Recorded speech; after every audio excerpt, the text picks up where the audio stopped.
Today I'm going to show you some variations on Natarajasana, which is King Dancer pose.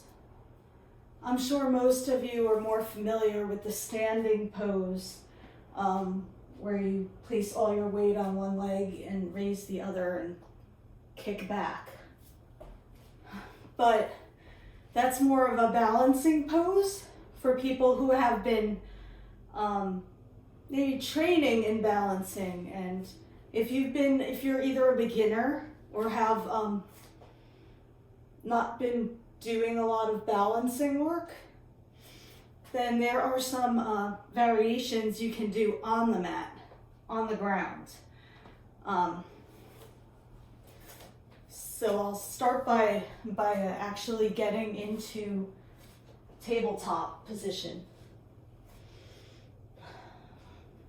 So while you might not know that this pose represents the dance of life, the cycle, life cycles, birth and death and grieving and mourning and still being balanced and grounded through it all. So the variation I like, there are a couple. The one I like is you first get into pigeon pose on one side,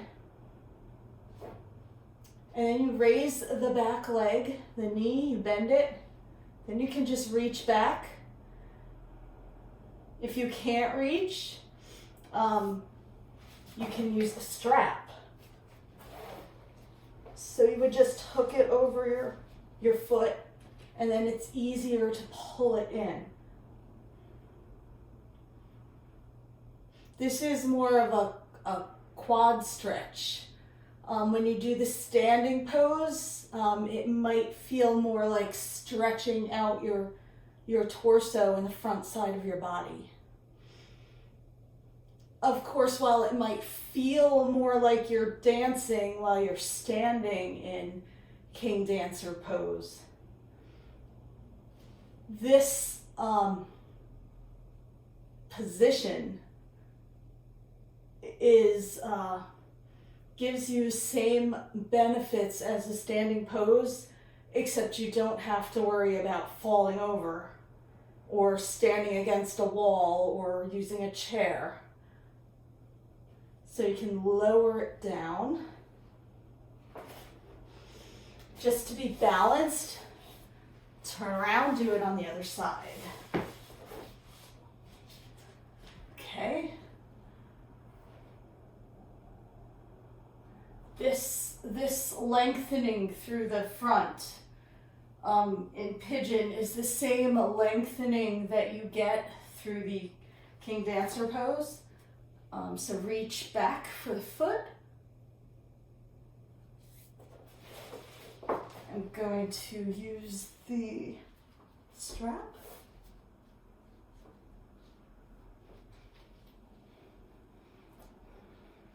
Ideally, at some point, you can do both hands back, holding it. But even, as you can see, even this pose on the floor requires some balance.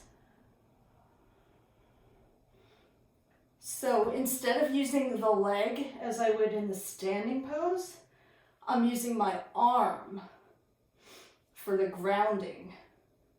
Ground down and then raise up through the front of your body.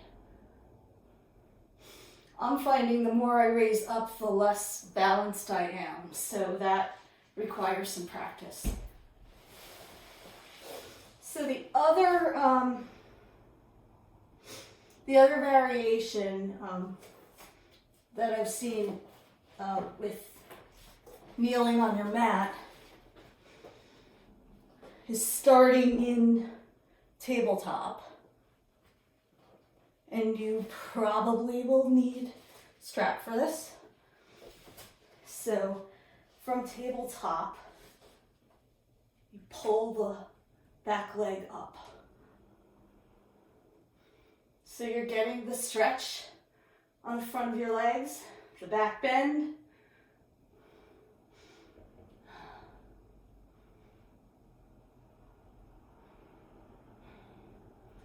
you were working through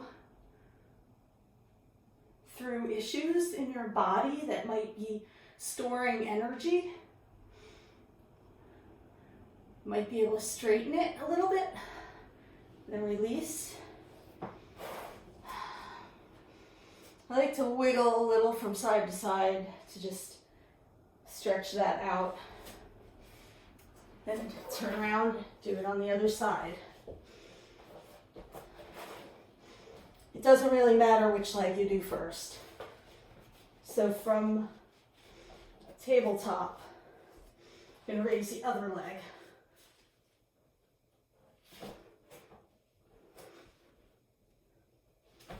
Well, this side's not so easy for me, but that's okay.